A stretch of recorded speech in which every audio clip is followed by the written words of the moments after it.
jab, uppercut, leave you laid out on the floor. Try to duck and roll, hit and miss, now you counting stars. Should've practiced more, should've hit the mask, get out there more. Claim that you're the best. You gotta show me, son. Actions over words, baby boy. Is you real or what? Talking way too much, world come. Back sports, talking way too much, world come. Back sports, talking way too much, world come. Back sports,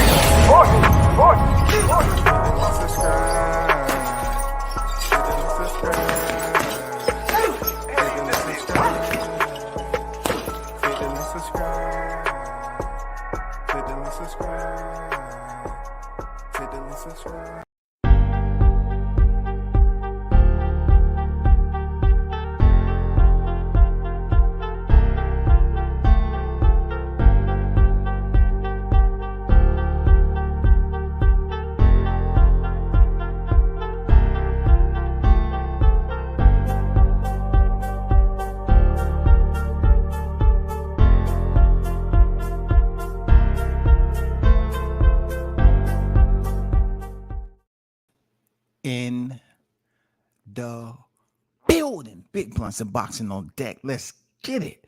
Yes, sir. You already know, man. You already know. What's the deal, OG? What's good with you, bro? Shout out to Mr. Hot Grease, a.k.a. Mr. Sucker Free in the building. Salute, WCS, my big brother. Salute to you. What you up to, man? Hope all is well your way, man. Hope you're safe out there if you in the roadways. You know what I'm saying there? Gumbo, you already know. You already know. Appreciate your support of the channel, big dog. Blunt say activate the like button. Salute, no doubt. Activate the like button if you're already in the building. I appreciate you. As you come in the door, it's custom courtesy. You know what I'm saying? Just support the content creator. That's all. You know what I'm saying? You can come in the door for free. You know what I'm saying? It's not a pay at the door type of deal. You can come up in here for free. That's all. You know what I'm saying?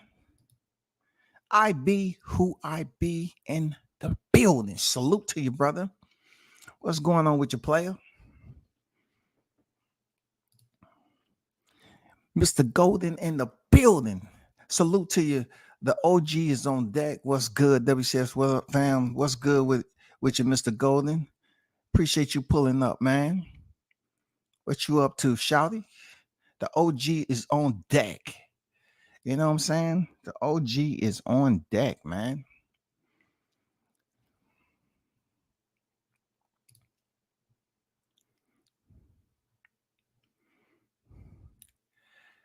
I'm AU in the building. Golden shout out from Detroit. WCS, we rhyme with you, man. Appreciate you, man. Shout out to Detroit boxing. Shout out to Detroit as a whole, man. I was just over there. I touched down in Detroit. You know what I'm saying? For a brief period on my way into Toledo, Ohio. So big shout out to Detroit, man, in the building. Your support is much appreciated. One love to the boxing community over there in Detroit on deck, man. You already know, big dog. Shout out to my guy, Mr. Gumbo, man. Always supporting the channel. I appreciate you. I appreciate you bringing in a hot grease, you know what I'm saying, and remaining sucker free. You know what I'm saying? That's important. Sucker free with a $20 super chat in the building. You know what I'm saying? It's time to cook it up once again. It is time to cook once again, all the way from here to the 29th, and the 29th on to eternity, goddammit. You know what I'm saying? We're gonna keep this shit live and live in color. Real talk, live and live in color, man. Sticking boys, fishing and sports in the building. Salute, WCS. Salute, chat fam. Hot grease in full effect. No doubt, sticking boys. Appreciate you. Salute to you. Appreciate you pulling up. Don Vaughn, the one and only, on deck, man. Salute, WCS, in the chat, in the building. Big shout out to you, man. Yes, sir. You're on deck for sure. Listen to WCS. First of all, let me take it down a notch. All right. This live telecast is for instructional purposes only. The reason why I'm making a point to note that is that there's been an influctuation in human beings that's been paying attention to my content. I don't see what I'm doing wrong, but it seems like they feel some type of way about how frequently I've been speaking on certain topics. I'm saying to myself, why should they even matter? Either you're supporting or you're not. But due to the activity and everything, I would just send this out to those individuals who seem to have a problem with my opinionated views. I ask that you don't place that burden on me to babysit your auditory hallucinations. What you thought I said and what I actually said, I can't sit up here and babysit everybody, you know what I'm saying, who has a problem with what I'm saying. You know, this is a moment where we're about to ride this on into history. We're talking about history in the making. We're talking about being a part of that history. We're talking about this fight forever and a day. Now, if we have a single roadway, open path shot from here to Vegas, and it's going to continue to be content after content after content. So whether you like it, I suggest you get some good earmuffs. You know what I'm saying? If you are somehow on your PC and I'm in the algorithm, all you have to do is block, block me so I don't, show up on your algorithm, or just take both of your hands to left or right, grab your PC and find the local trash can and put it in there. That's all. I will say wipe it clean first, but just put it in the trash if you don't have no sense of discipline when you listen to what I'm saying. So you already know, looking at everything, Errol Spence said, I'm starting to feel like I'm being played back in the day. Well, I feel like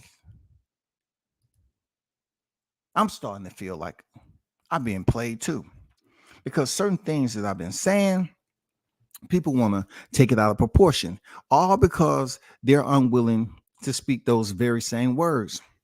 Crawford gets full credit for beating up either one. No excuses. That's how I feel.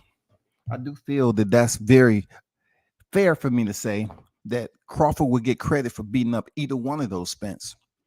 What I mean by that is, for somehow, some way, every time these videos come out about Errol Spence giving credit to Crawford, it seems to be extremely difficult situation.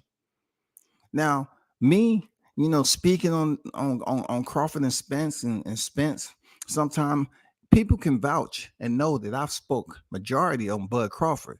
And I told them, I forewarned them that the closer we get to the fight, I will start to speak on certain areas that concern me about Spence. And one thing I know for sure, that him and his trainer have basically proven to the people that they're not going to give Bud Crawford his credit, period. They're not going to allow all the fans that he's had for quite some time now to believe that it's in them. That bone of fairness, you do what's right, is in them. So it's been on video that Errol Spence has refused to give credit in a certain amount of fights. And I'm about to break something down to you all that I know for a fact that no one has ever mentioned. And being that I have, pretty much just combed through certain areas, man, just trying to say, okay, let me scrutinize this area to get to this point, and let me scrutinize another area to get to this point.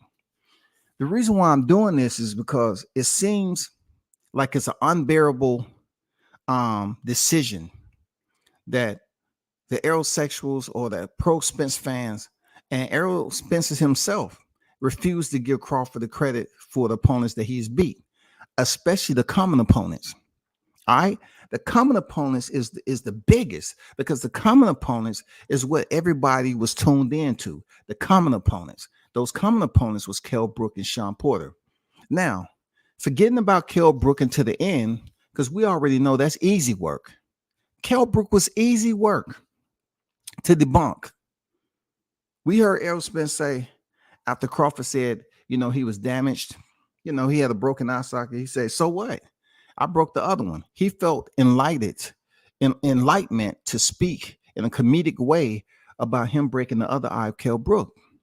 And then up the road, you know what I'm saying, from that very same comment, you know what I'm saying, his eye was injured. So that may have been a reason why he was looking at it like, well, I don't care too much about that because my eye was, fucked up too.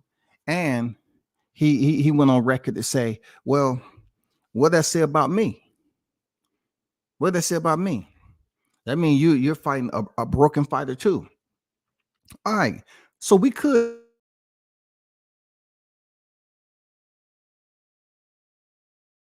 you but not so much, because the argument is when it came to Kell Brook, it's the time frame that he had coming down 2 weight divisions and having that damage done to him, and also going through recovery, being cleared, back in training camp, and his request for an extension was denied.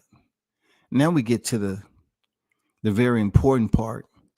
Now we get to the part that I know for a fact that no one has identified. When I heard Spence say what he said, I say, well, once again, he's showing some type of jealousy because Crawford put it out there that I did it better. He finished Brook in 4 rounds and he got Sean Porter up out in 10 rounds. I want to say that Errol Spence is, one of those guys that he can pretty much understand when it's time to give a compeer of his, another professional boxer, is just due. I can believe that he have it in him to give Crawford something, but he's not going to be able to really give it to him until July 29th. He's not going to be able to credit him until July 29th. Right now, he's attempting to save face, not just face in NYC, but save face over there in Texas too. So let's get to this video. Let's get to the auditory. I want you all to take a listen to this, right? Because I pretty much did a video, back on this presser before on different content, different content. That other content, as you probably remember, was how he graded Crawford's resume a 0.5. And like I said, it was just Errol Spence hating, not showing that he's mature enough to credit a worthy opponent like Crawford and give him his just due for being just as good and better than Errol Spence in his era. You know what I'm saying? Thanks to Errol Spence, he has a rival. Errol Spence, you should thank yourself for being there all that time in the welterweight division and then allowing Terrence Crawford to come up and become your rival. You should thank yourself. That, in a lot of ways, is one of the best decisions you made when you was lollygagging in the welterweight division for quite some time. And soon enough, you hang around long enough, what's going to happen? You're going to get what you're looking for. And sure enough, it wasn't nobody up there was your rival. Keith Thurman wasn't your rival. Nobody was your rival until Bud Crawford came up there and then beat Jeff Horn. And all of a sudden, people was like, there it is. Won't, there it is. Won't, there it. Now you have something to attach your name to. But you have to understand what WCS is going with this, Errol. In order for you to change levels in your career, it's a lot that you have to take care of July 29th. Because right now, we have been through this argument before that if you stop boxing today, you're not great. You're not considered a great fighter. Right? But I want to take you all through this audio. And then I want to touch on something that I know you haven't heard before. And it haven't been broken down to you. I know that to be true. But, in this game, they don't understand the tactical side, what's going on here. Of all the biasness that's been going on and people saying what they're saying about, Bud Crawford, not really giving him his flowers. So if people don't give you your flowers, you got to take it. You got to take it.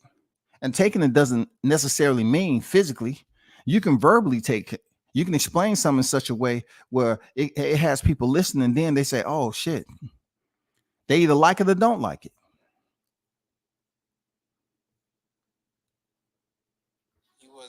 fighter when he fought Terrence Crawford? I got the stoppage. He wasn't able to get the stoppage.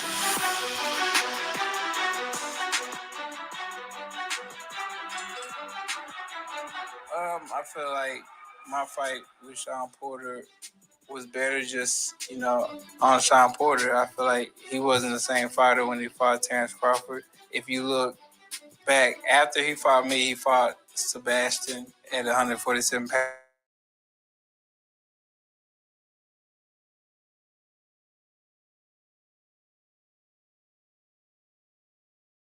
Put in and one foot out because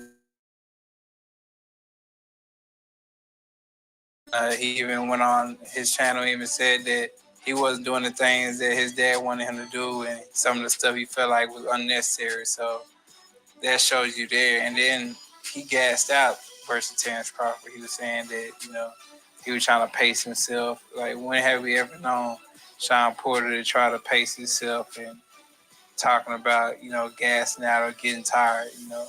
I believe, he trained to be 100% ready and just, throw punches nonstop and be 100% focused. So, and I beat him when he was the WBC welterweight champion of the world. So that says a lot too. He wasn't a champion when Terrence Crawford beat him, and he just didn't look the same at all. Comparing my performance against Sean Porter versus Errol Spence, I felt as if I performed in a greater fashion than Errol did versus Sean Porter. I got the stoppage.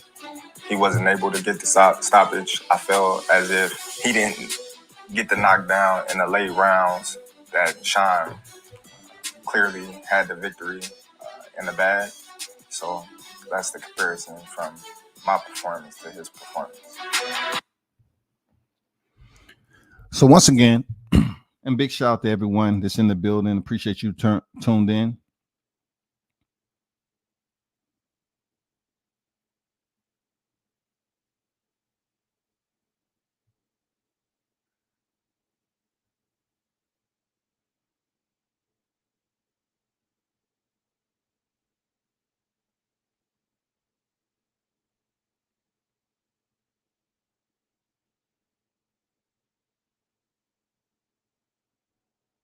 So what you just heard was when these two individuals, these two fighters are stepping in here, you know what I'm saying? Two world champions, welterweight world champions. Terrence Crawford being a multi-division world champion, Errol Spence being a multi-time world champion. And that can also go in favor of Terrence Crawford too. But why I played that video for you all was not to take you back to the presser for which all this is taking place, but to pretty much dissolve what Errol Spence is trying to push and whoever's been coaching him to just run off that narrative. Now, I don't have to sit up here and defend anybody, but I will. I will defend Crawford's reference in this case because Errol Spence is trying to portray to the people that Sean Porter wasn't the same after him, which in fact, you're trying to take credit for something that you're not responsible for. You're not responsible for Sean Porter's retirement. You're not responsible to say that you're the one that inflicted damage on him that caused him to retire. You're not him. I don't know how you're going to feel about this, but you're not responsible for that, brother. You're not. I'm about to tell you who is. Sean Porter fought Devin Alexander December 7, 2013. Devin Alexander was 25-1. They fought at the Barclays Center, Brooklyn. They went to a whole 12 rounds for the IBF World Welterweight title. Not too long after that, we're talking about from December to April 19, 2014, he went in there and fought Paulie Malignaggi. He dropped Malignaggi in the fourth round. This is April 19, 2014. Extremely quick title defense for Sean Showtime Porter. He would stop Paulie in the fourth round in a championship fight. Then I want you to put on your mathematician. You know what I'm saying? I want you to put on your genius caps. From April 19, 2014 to August 16, 2014, Sean Porter would then step in there with the one and only, the infamous Kell Brook. Yes, Kell Brook. He fought Kell Brook at the StubHub Center in Carson, California. All right. He would lose a majority decision to Kell Brook. Scores reading 112, 116, 111, 117, and 114, 114. This fight right here was an extremely tough one for Sean Porter. Brook was cut over the left eye in the second round from an accidental headbutt. We all know Sean Porter's fighting style. Porter was cut on the right eyelid in the sixth round from an accidental headbutt. This would be the beginning fight on where Sean Porter began his decline. Yes, I'm saying it. Back in 2014, this fight right here for Sean Porter was extremely damaging to his career. And I'm going to tell you why. Kell Brook, 32-0, lifted the title from Sean Porter. Sean Porter took extreme amount of damage during that fight. It doesn't have to worry about the cut. That was a tough fight for the shorter Sean Porter. You know what I'm saying? It was a tough fight for the bigger Kell Brook. Just think about this. Sean Porter's supposed to be shorter than Errol Spence Jr. Errol Spence went into the 11th round with Kell Brook, right? Sean Porter went the distance. And truth be told, one judge, Dave Paris, saw the fight 114 even. Very tough fight. So we're talking about August 16, 2014, he would lose his title to Kell Brook. And then he would later go on to fight in March 13, 2015. You can do the math with that. So he fought Eric Bone, stopped him in the 5th. Then, just a couple of months after that, when I mean a couple of months, we're talking about March to June. Okay? We got a little over, 3 months per se. He went in there with the one and only Adrian Broner. Everybody know we was looking forward to this fight. You know what I'm saying? It was so much talk. You know, we thought Adrian Broner was going to go in there and give us something that we ain't seen before. From March 13, 2015 to June 20th, 2015, Sean Porter would go into another tough fight. And you're probably saying to yourself, that wasn't that tough. It was. It was tough because he had a quick turnaround. You know what I'm saying? With his fight with Kell Brook, he was in there with Eric Bone, which I don't think he fully recovered, since winning the title and the quick window that he had to defend the title. So that takes a wear and tear. I don't know why they was rushing him like that. But when he went in there with Adrian Broner, he went 12 rounds again, where Porter was dropped in the 12th round. The scorecards was 114, 112, 118, 108, and 115, 111. All three judges wasn't on the same sheet of music. You know what I'm saying? But yet, Sean Porter went an entire 12 rounds UD, right? So let's go to where he took even more damage when he went in there against the WBA World Welterweight Champion, Keith Thurman. From June 20th, 2015, he would step in the ring with Keith Thurman, which was a very tough fight, and challenge for the WBA World Welterweight title, and he would lose a UD, a 12-round unanimous decision. He had two tough fights, Kell Brook, and also he went in there to hopefully defend to challenge for the title with Keith Thurman, and he took punishment during that fight too. That was a tough fight that Sean Porter was in. Kell Brook and Keith Thurman, two top-notch fighters. Kell Brook was 32-0, and Keith Thurman was 26-0. That fight with Keith Thurman went down at the Barclays Center, and he will lose a unanimous decision. Then he goes from June 25th to 2016. He fights Andre Berto. These are all top-notch fighters that Sean Porter is stepping in there with, right? He goes in there, he stops Andre Berto in 9 rounds. Berto down in round 2 and twice in round 9. All right. Then he fights for the vacant WBC silver welterweight title where he goes into an all out grind him, knock him, sock him fight with Adrian Granados back in the day. He went a whole unanimous decision, 12 rounds with him. You know what I'm saying? And Adrian Granados was very grimy. Like, you look at the fight, at the end of that fight, Sean Porter was shaking his hand because he thought he was landing enough, punches to, try to get Adrian up out of there. But it was a very rough, drag it out fight. You know what I'm saying? And the UD read 117, 111 across the board. A very tough fight for Sean Porter. No let up. We're talking about Adrian Broner, Keith Thurman, Andre Berto, Adrian Granados, and now he steps in the ring September 08, 2018, Danny Garcia. Danny Garcia was 34-1 already. He's going in there for Danny Garcia to fight for the WBC vacant world welterweight title. We already seen what happened in there. You know what I'm saying? He went 12 rounds with Danny Garcia, and Danny landed some hard shots on Sean Porter. The reason why I'm telling you all the damaging aspect of the decline of Sean Porter's career is because of his fighting style. His fighting style. Errol Spence mentioned that he'd never seen Sean Porter get tired in a fight, when in fact, it wasn't the fact that Sean Porter was tired. It's the fact that these fighters wear gloves to protect their hands, and those gloves can, in fact, delegate damage according to what punches you're given. They can inflict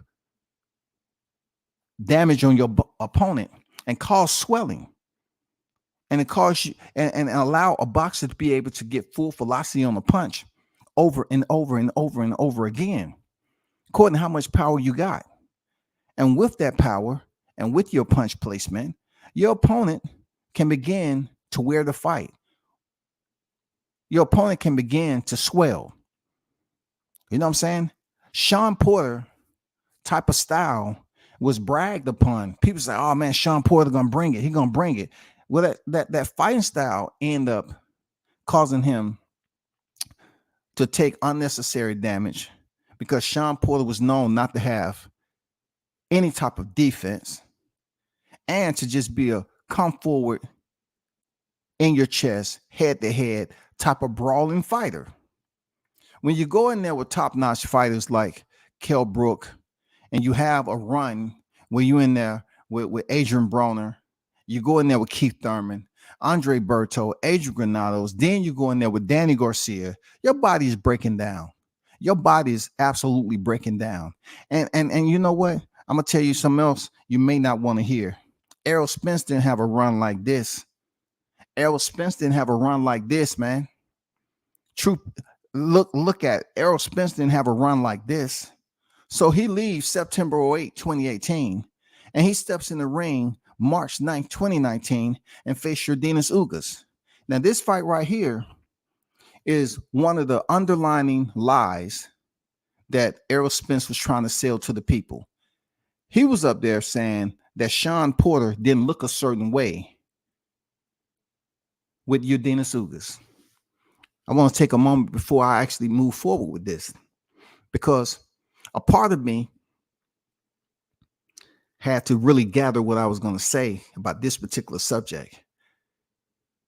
Because I say that the gall for Spence to sit up here and pretend like he hasn't been in boxing as long as he has, and also he hasn't took the journey that he did to the Olympics.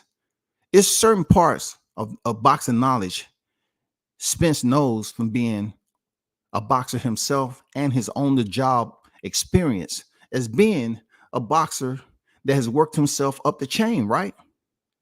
For you to sit up here and frown upon Yordenis Ugas and say that Sean Porter didn't look right, instead of giving Yordenis Ugas his credit for really having a very solid performance against Sean Porter. He had a very solid performance, man.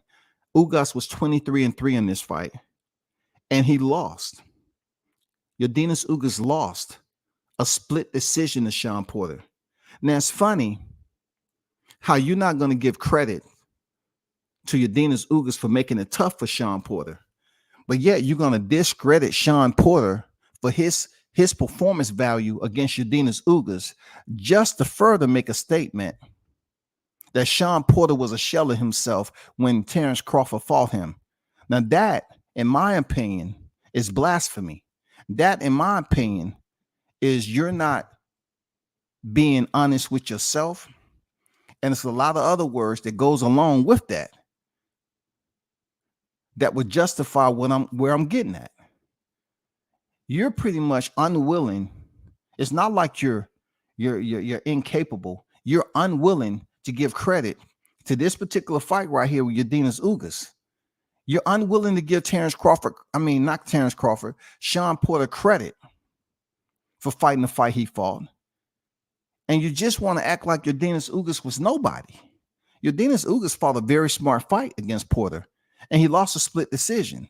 The reason why I bring this up is that Errol Spence stepped in there with Ugas and went 10 rounds with him. But his braggadocious, type of mentality and his ego, he wants everybody to just focus all their attention on how Ugas' eye looked. That's what he did to Ugas' eye. Forget with Sean Porter for a second. He wants to tell everybody how spectacular it was for him to go out here and damage Ugas' eye. But in this particular fight with Sean Porter, Ugas Ugas, the same Ugas Ugas that he fought, Errol Spence would never dare tell you, the boxing fans, that Sean Porter did damage to Ugas Ugas in there because he barely lost a split decision. You never hear that come out his mouth. You're never going to hear him give Ugas Ugas his credit for fighting a very smart, intelligent fight against Sean Porter and making it difficult for Sean, right? So we move past the Ugas losing via split decision versus a fight in Sean Porter that lost a split decision to Errol Spence. You know what I'm saying? Sean Porter lost a split decision to Errol Spence in a close fight. The same Sean Porter who won a split decision over the Ugas Ugas. The same Ugas Ugas that stepped in there and went 10 rounds with Errol Spence. But yet, when the damn narrative come up, the only thing that's being talked about is that Sean Porter won the same when he fought Ugas Ugas. That's a lie. That was a very good fight. So moving on to the infamous Ugas Ugas, you know what I'm saying, gets dispersed. Ugas Ugas gets dispersed. You feel me? Ugas Ugas get dispersed by Sean Porter. He gets dispersed. Now we get to the best fight 6 months later of Sean Porter going in there with Errol Spence just off the Ugas Ugas split decision win. Split decision now. We're talking about Kell Brook. We're talking about all these guys I mentioned. Adrian Broner, Keith Thurman, Andre Berto, Adrian Granados, Danny Garcia, Ugas Ugas. And now 6 months later, after Ugas Ugas, we get Errol Spence Jr. And he goes in there and give Errol Spence a hell of a fight. A hell of a fight. And in the eye of it, in all the turbulence and all the stormy weather that was going on back and forth with these guys was just in a freaking fight, a battle, bro. You know what I'm saying? Back and forth, back and forth, back and forth. Errol Spence squeaks out a split decision win based off one round that gave him just that little edge for the judges, to say, yeah, we're going to give a split decision victory to Errol Spence. We're talking about a close one. A close one. Now check this out, y'all. We must put our mathematician hats back on. Errol Spence is out here selling this all the way up to fight week. And I know he's going to say something crazy on the final presser on fight week. The same Errol Spence that came off Ugas Ugas. I mean, the same Sean Porter that came out of Ugas Ugas in a split decision win. Loses a split decision with Errol Spence. Sean Porter loses a split decision to Errol Spence 6 months after winning a split decision against a tough Udenis Ugas. What you heard on that audio is after Sean Porter fought Errol Spence Jr. We're going to leave Errol Spence in the highway, up the road, or whatever he was doing after he fought Sean Porter. We're going to take Sean Porter from September 28th to 2019. We're going to take him up to August 22, and we're in the middle of the pandemic right now. Sean Porter goes in here and fights Sebastian Formella. When you hear Errol Spence speak of this, once again, he is speaking damnably that Sean Porter wasn't in himself. He wasn't in himself. We're talking about just a year previously, you had went to a split decision with him, life and limb. But all of a sudden now, we have to go back. We have to be reminded that he's acting like Sean Porter went in there against Sebastian Formella, who was 22-0, y'all. 22-0. Look at the scorecards, y'all. This is the same Spence who said that Sean Porter wasn't in himself. He had such a bad showing with Sebastian Formella. Check this out now. The judges' scorecards. Put on your caps. Every single judge scored Sean Porter versus Sebastian Formella 120 to 108. 120 to 108. Now, I don't have to tell you to take out your calculators and calibrate them numerically and do your timing, your multiplication. I don't have to tell you that. You can pretty much figure out 120, 108 across the board is a what? Someone bring out the brooms, please. Brooms, please. Clean up. Please sweep this up. Clean up, please. Sean Porter swept Sebastian Formella, but yet Errol Spence is out here telling people a bold-faced lie that Sean Porter wasn't even himself, man, when he fought Sebastian Formella. What the hell is wrong with this? Do people just find it easy just to lie? Do you find it easy just to lie? That's why it's up to me, man. It's up to me to make this point clear and drive it home as much as I possibly can. That man went in there and look, the judges scored this 120, 108 across the board. But yes, just at a presser in Cali, telling the general public that Sean Porter was this shell of himself. He won this when he fought Crawford. And he's trying to take all the credit for breaking Sean Porter down. No, we got to give that credit to Kell Brook. Kell Brook was the one that put that damage on Sean Porter. His team was the one. How they was moving Sean Porter as quick as they put him on a hella schedule. Kell Brook lifted the title from Sean Porter. Then he went in there, skip over bone. He went in there with AB, a 4-weight world champion. And, Adrian Broner dropped him in the 12th round. Now, if you want to be petty there, Spence, we can say who did it better. Was AB knocked down, the person, the boxer that they say don't let his hands go? Did your knockdown? Because AB did it in the 12th. And I remember Porter looking up at AB with shock on his face, like, wow, I can't believe you did that. But when you dropped him, his glove barely scathed. The tip of his glove barely scathed the canvas. And the ref gave him a count. I'm here to break down, and provide you with the principles, Spence, so you won't sit up here and hoodwink the people as if you're trying to take credit for breaking Sean Porter and sending him to retirement. The reason why it's up to me, because just so happened, I'm trying to put some truth as to why what Bud Crawford did should be respected. It should be archived in the boxing annals that he did Sean Porter dirtier than any other fighter that he ever faced. And you are unwilling, due to jealousy, ego, and everything else, you're unwilling to give this man credit You unwilling to give Bud Crawford credit. You unwilling to give him credit. But yet you want to take the credit for being the one that damaged Sean Porter and broke him down and sent him into retirement. You're not, buddy. Your resume ain't booming like this. Your resume ain't highlighting like this, bro. It's no spark to it. Look at this once again, bro. You talking about Devin Alexander, Paulie Malignaggi, Kell Brook, Adrian Broner, Keith Thurman, Andre Berto, Adrian Granados, Danny Garcia, Ugas Ugas. Come on, Spence.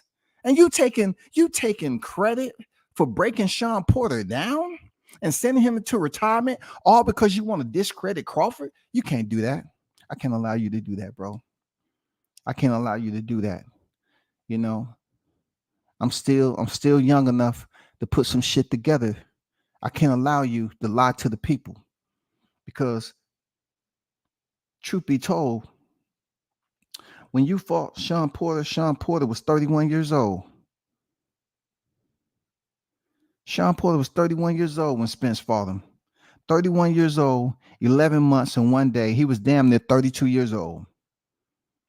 When Terrence Crawford fought Sean Porter was 34 years old, 0 months. He would just turn 34 years old, people, when Terrence Crawford fought Sean Porter. So Spence is trying to sit up here and convince the people that he want to take credit for breaking Sean Porter when he barely squeaked out a split decision. It's lies, man.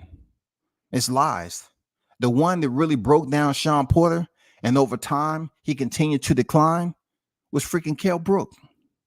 It was a tough fight.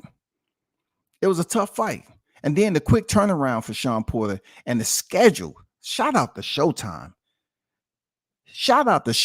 Bro. Because Errol Spence, your resume don't come close to this. Just from staying in one weight division, you want to compare resumes now. They tend to leave Sean Porter out because he has losses on his record. And being that Errol Spence defeated him, but you want to balance out resumes, man. Come on.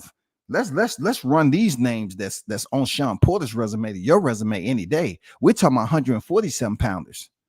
We're talking about individuals that was in the 147 pound division. That's not to overlook that Crawford was in the process of 135 and 140 collecting championships, taking fighters' O's legally. He was still in fighters' O's legally, bro. Legally. Let's go back one time and give Sean Porter his freaking flowers. You know what I'm saying? Because Sean Porter had an esteemed, should I say pristine resume. You know what I'm saying? Look at this.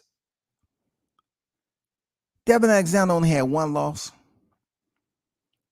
when Sean Porter took that title. Paulie Malignaggi was on deck. I already know about Paulie, but you got to understand where he's at right now. Brook, yeah, he lost, but he went in there and fought a 32-0 fighter in Cali. Adrian Broner had one loss. Keith Thurman was undefeated. Yeah, he lost, but we got to give him props for the name, right? Come on, man. After that, Andre Berto, man. Adrian Granados, man. You know what I'm saying? Danny Garcia. Come on, man. Ugas. We can't sit up here and just ignore that Ugas fought a very solid fight when he stepped in there with Sean Porter. Solid as hell, bro. Solid.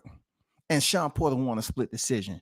But yet, just because Spence went in there and went 10 rounds and swole Ugas out, eye up, you're going to just basically jettison the fact on how Ugas Ugas looked when he fought Sean Porter? No, you can't do that. You can't do that. You can't do that, bro. You can't take credit.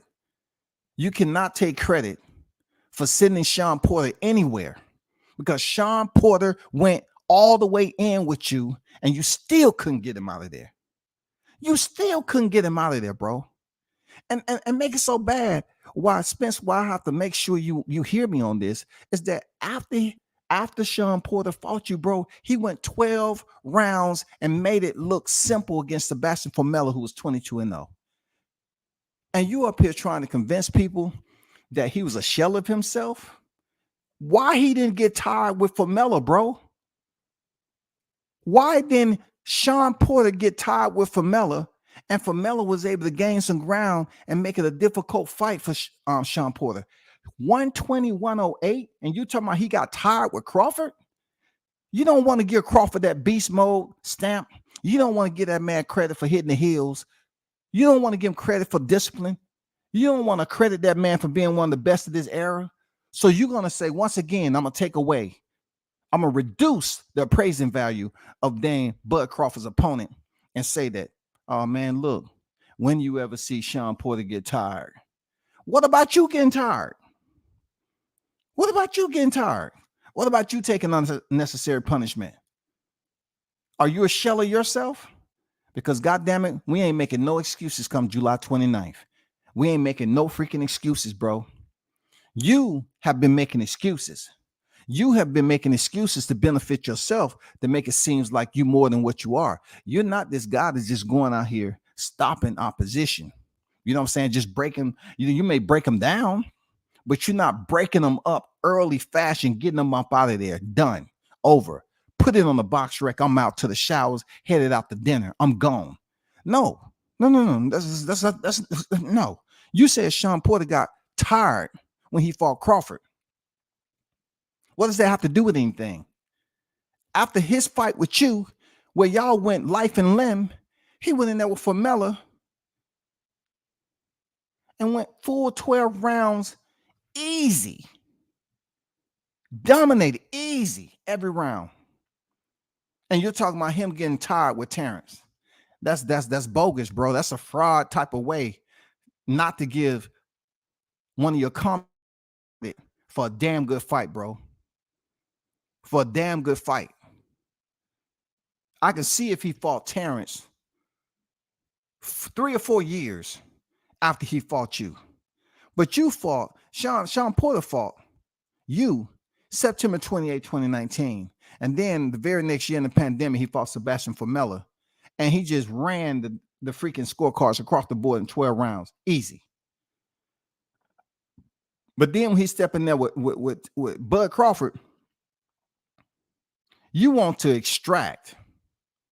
You're unwilling to be honest and truthful and say, you know what, he did it better than me. I give him that. No, you want to say Sean Porter was a shell of himself. There's many ways that I can say on what route you took. I'm not trying to be disrespectful, but I'm just letting you know, brother, that brothers have a problem complimenting and telling the truth to one another. That would be the perfect time when you was in front of the cameras to basically pay homage, knowing that the guy you about to step in the ring with, you should have boosted him up so more people can say, oh man, it's going to be a 50-50 fight. Now, Errol said this, Errol said that. Yeah, you pick and choose when you want to give Terrence Crawford his credit. You pick and choose. You inconsistent. And when you're inconsistent with telling the truth, people call you a liar. But some people, according to who's listening, they may feel good about that because, you know, misery loves company. There's a lot of people that love the lie too. That say, oh man, I don't like Bud anyway. Yeah, go ahead and talk that shit, Spence. No, that's not cool. Because you said then graded that man's resume as 0.5, knowing damn well that's not the case. Because he has 2 of opponents that you couldn't finish in the fashion for which Bud did. But yet you wait when you're in front of millions and you say, I give his resume a 0.5. You a hater, bro. Straight up and down like that. You a hater. You a hater. You can't take credit for Sean Porter being who he is. That started with Kell Brook. That started with Kell Brook and Keith Thurman. Throw Adrian Broner in there. That started with his schedule all the way up to you. That's where that comes from. You didn't do anything. The fighters that was before you did all the damn damage. They did the freaking damage, not you. You just got on the tail end when Sean Porter was on his way, halfway, 1 foot out to do whatever he was going to do. It wasn't the fact that he was looking to retire. It's the fact that his body was probably telling him it was time because of his rugged style that he had. Just like your rugged style is going to be on full display July 29th. Your rugged style is going to present the same situation that Sean Porter started to run into. His body was telling him, you want to go back to what his pop said? You know how his pops, you keep on mentioning how Kenny Porter kept saying that he wasn't doing certain things. It's not probably that Sean Porter didn't want to do it. It's the fact that he had such a rugged style during his boxing career, he couldn't goddamn turn it up to certain levels to get his ass in shape.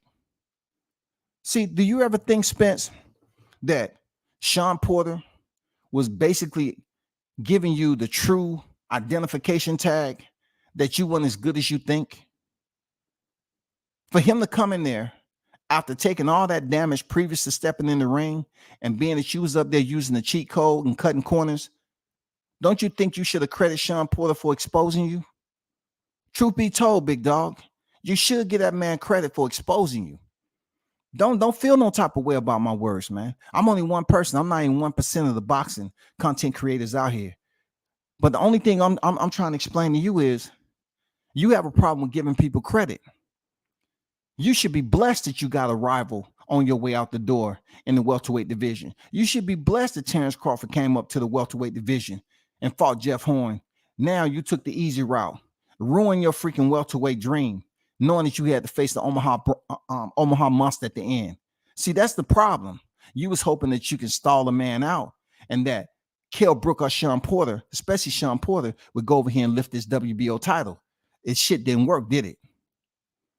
Now you have to be the lead actor. You have to be the lead. You have to go in there and fight the man that you seen in the beginning and you told him to his face, why wouldn't you take the easy route and knock Sean Porter out? Well, guess what? You didn't knock Sean Porter out. And whatever route you took it.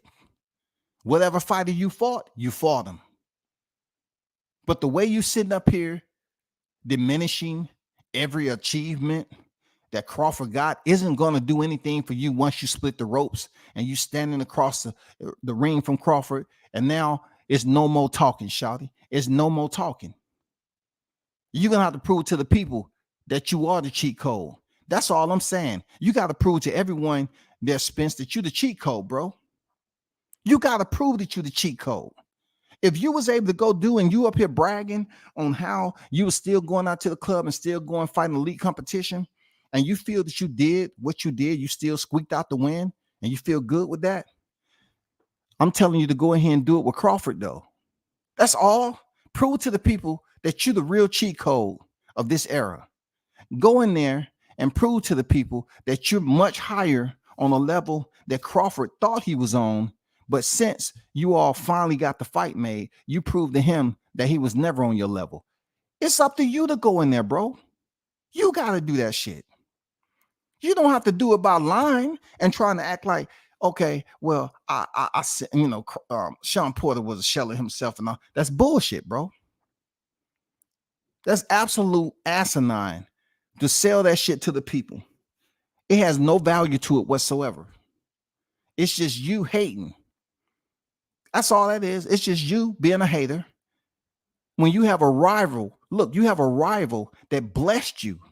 You have an individual that has linked you up for one of the biggest fights in your career. But yet you want to hate on the man. You don't even want to say thank you. I appreciate you. Man, without this rival, I don't even know what I would have done.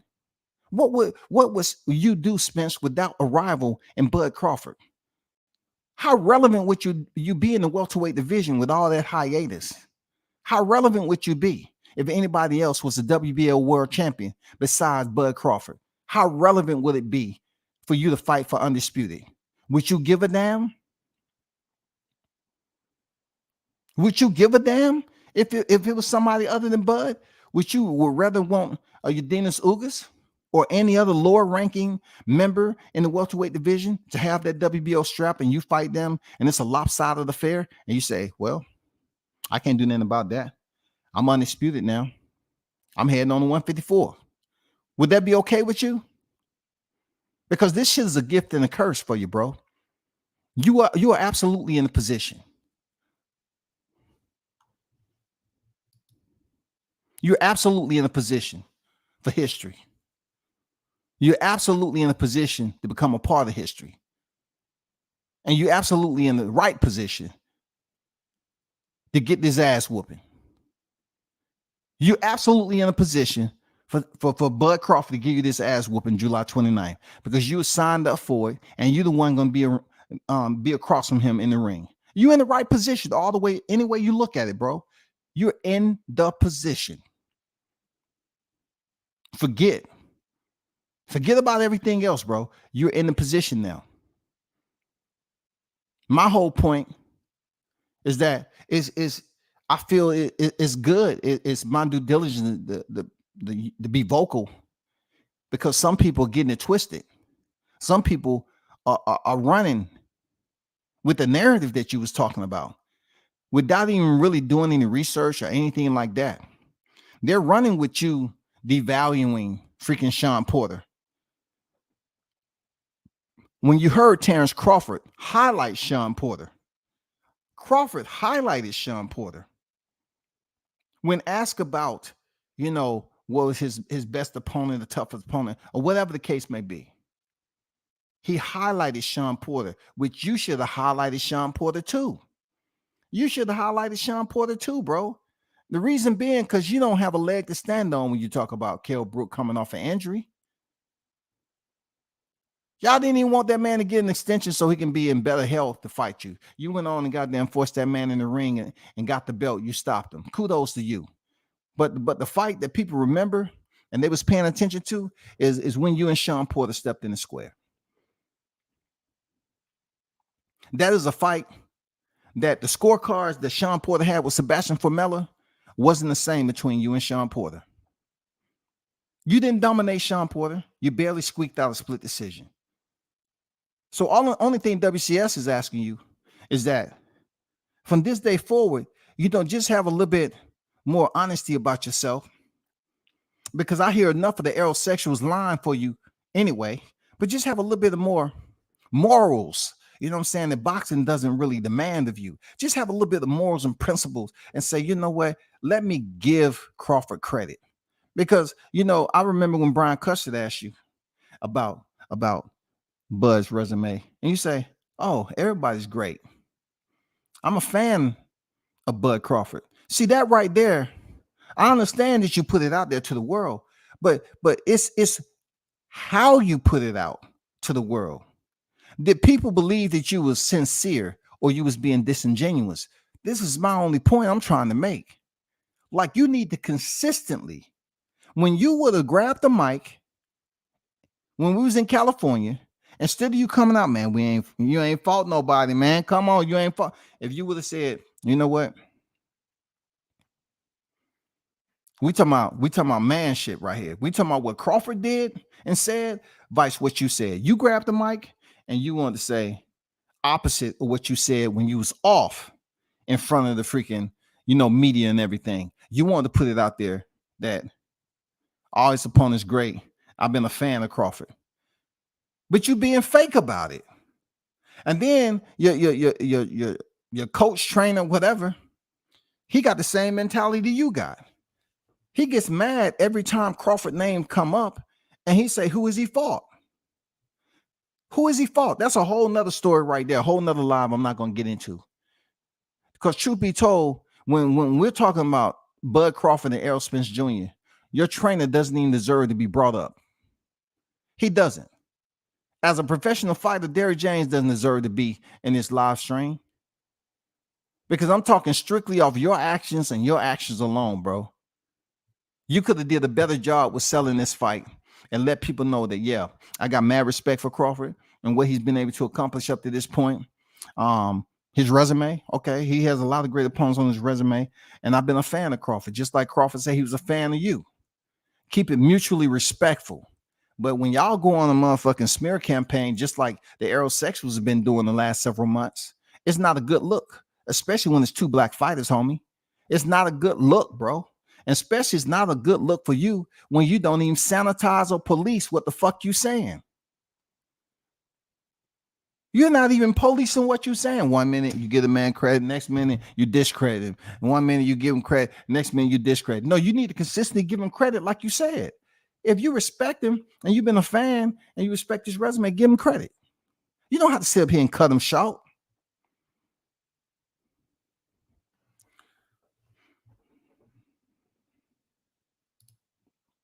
But shout out to Mr. Hot Grease, aka Mr. Sucker Free, for that $20 super chat earlier. Much appreciated, Gumbo. I appreciate you. No doubt. You already know. It's love, man. Carlos on deck. W says salute chat. Opinionated Boxing. What's good? Hey, what up, chat? Shout out to Stickum Boys Fishing and Sports. Salute to you. Let's get the Save a Aerosexual Month started again. Canned tuna goes a long way. Damn, you're gonna get them some canned tuna? I think that's premium protein. That's Stickum Boys. What you trying to do? I'd already set out a nutritional value for them when it comes to the entree, the main entree that's Stickum Boys. It was bologna. Now I know where you're going with it. You say fish, but see, we talking about a fish fry. You know what I'm saying? We talking about the fish fry, man. You know what I'm saying? You want to give them premium protein. I was trying to give them something that don't sit right on their stomach, that government cheese and that bologna, white bread.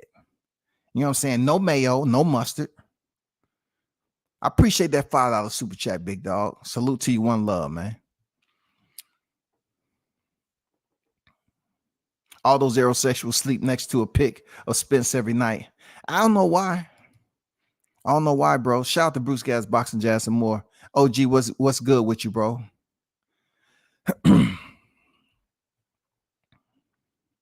Jameson Edwards on deck, man. Full credit for knocking out Spence and extra credit for knocking out Charlo.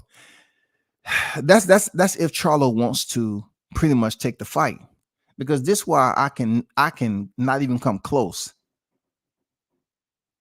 to getting trained fair for Jermell Charlo facing Saul Canelo Alvarez, because of his attitude when it came for Crawford, calling him out one division lower, but all of a sudden he gets the golden ticket to face Canelo, and he's all locked in. Oh, it's my turn.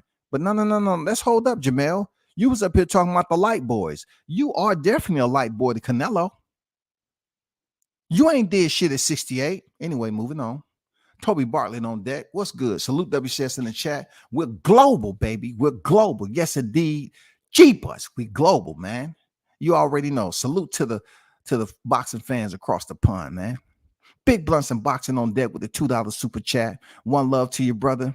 Appreciate you. Canned tuna donation. Man, they are absolutely, I guess they did not like the bologna. They say we're gonna feed them. I see where y'all going. Y'all being a little bit sinister. Y'all being a little bit sinister. You are feeding him a potential step relative. Look, you're trying to feed them aerosexuals relatives. You know what I'm saying? Step relatives. Freaking, neighbors this in the sea. You know what I'm saying? That's what the tuna, what is it? What's the saying on the tuna can? I forgot what it was. Cape Man P on deck. What's good? 5 everybody in the what up on deck. What's good with it, bro? Shout out to Big Blunts with the $2 super chat. Much appreciated, brother. That's what up, Big Blunts. We got to make a change in this boxing world. Yes, sir. We have to. He wasn't the same. Excuses. Yeah, man. You know what I'm saying? They wanna take away so much from Sean Porter. Run that gauntlet, run that resume. Take Spence's resume and run that resume at welterweight. We're talking about similar individuals that's been campaigning at the welterweight division for 90% of their career. Minimal. And you're talking about Sean Porter was this, and Sean Porter, his dad said, Errol, we're not in freaking daycare, bro. We're not in preschool. You're talking about what his dad said. His dad said, Sean Porter old enough to do his own shit, man. Sean Porter, a grown freaking man. And you talking about his daddy. Come on, bro. Man, just give the man credit for what he deserved.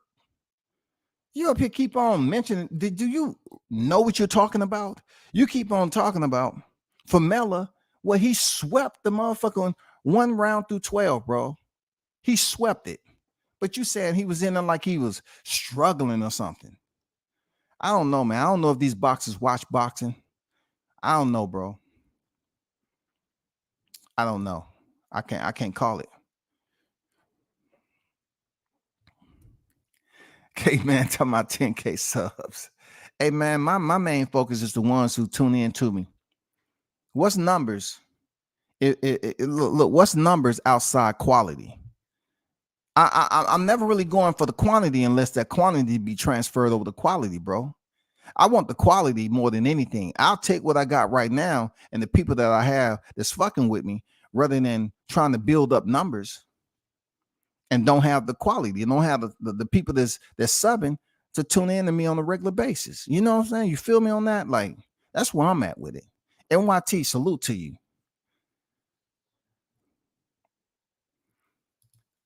Shout out to Juice Lee with the $5 super chat. On deck, endangered species donation. The big fish and the YouTube fillet go extinct on 29th. Y'all show support. This is a serious matter. Man, they are switching it up, man. You got big blunts. Man, you got people switching up to the tuna. The tuna? You got the canned tuna donation? God damn. Stick 'em, boys. You got the canned tuna. They have upped the freaking primary entree. You know what I'm saying? Post-fight triage. It's now cans of tuna. Now, you know me now. I can't buy a can opener. That's why I was keeping it simple. Those of you that's donating, one love to y'all. I was keeping it simple. Because if you're giving them cans of tuna, how are they going to get the motherfucker open? I'm not going to spend the money on goddamn can openers. And you know I'm not going to sit there and open each can. I'm not going to do that. Not for no aerosexuals. They got to find a way to gnaw it open. You know, their master, their idol is a shark, right? Go take it. I'm pretty sure you can find a tooth or two. Go around the ring. I'm pretty sure you can find a shark tooth or two. How are they going to open them? That's why I was saying the sandwich, man, it's simple. It's simple. Open up the freaking sandwich bag and goddamn eat. Y'all trying to get all snazzy. Y'all trying to get all snazzy. Canned tunas. How are they opening that?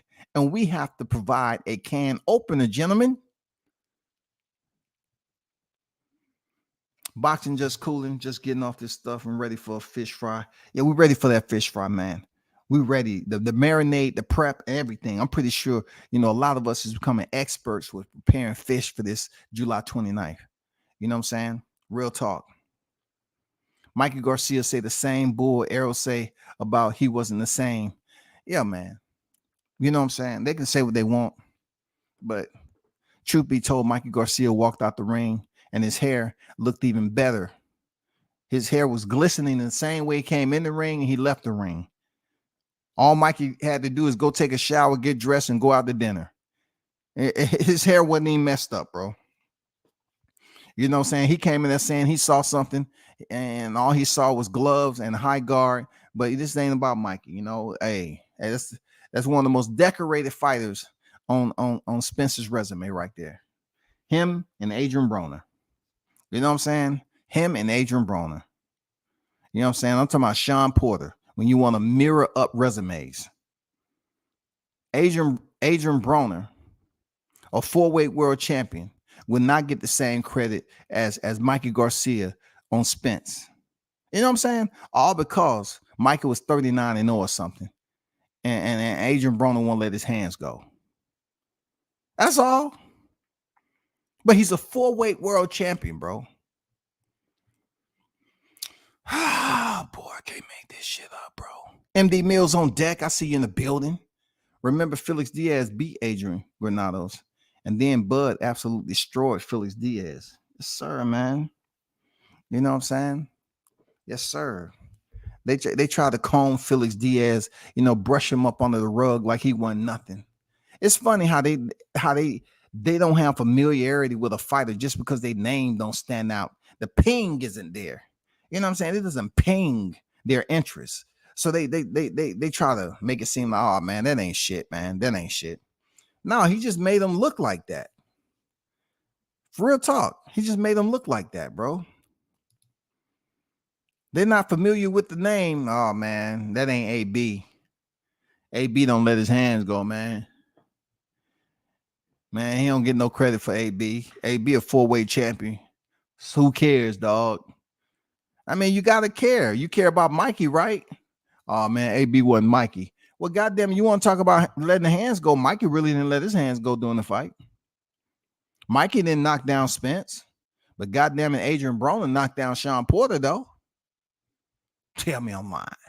Tell me I'm lying.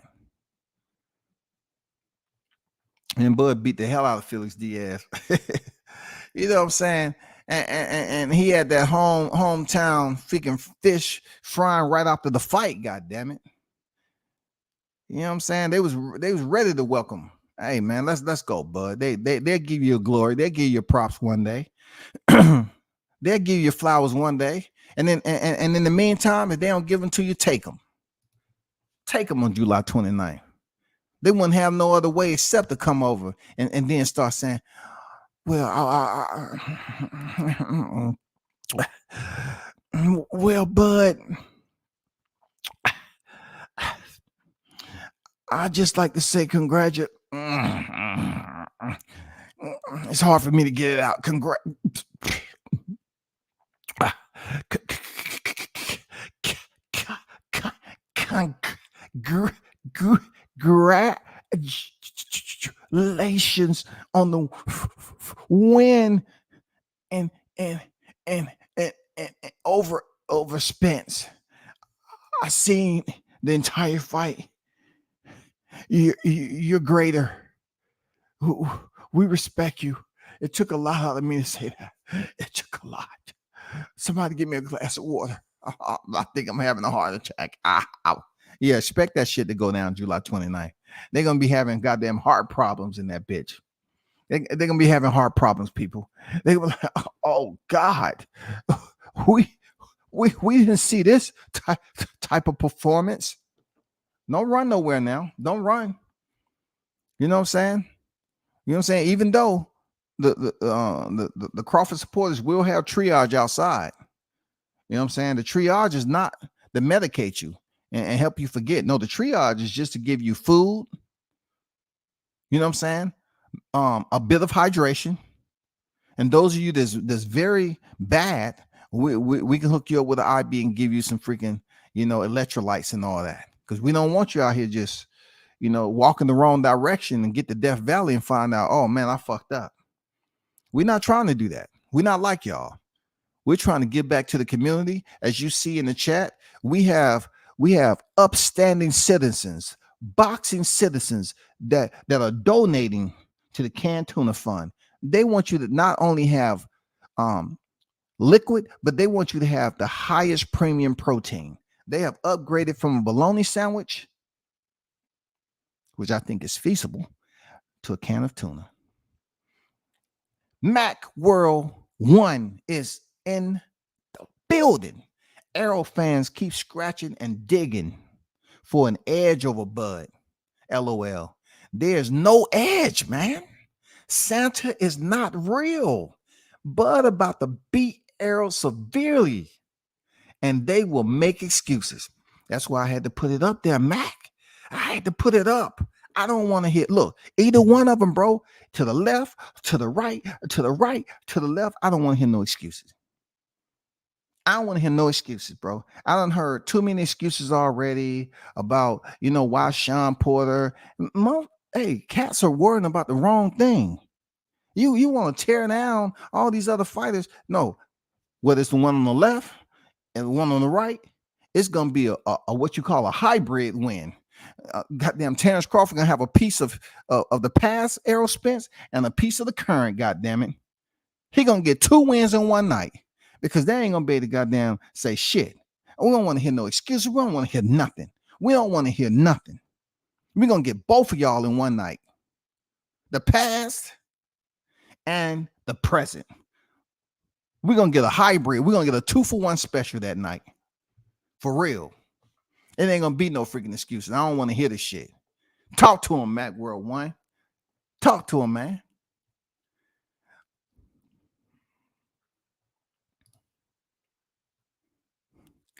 Yeah, for real, right?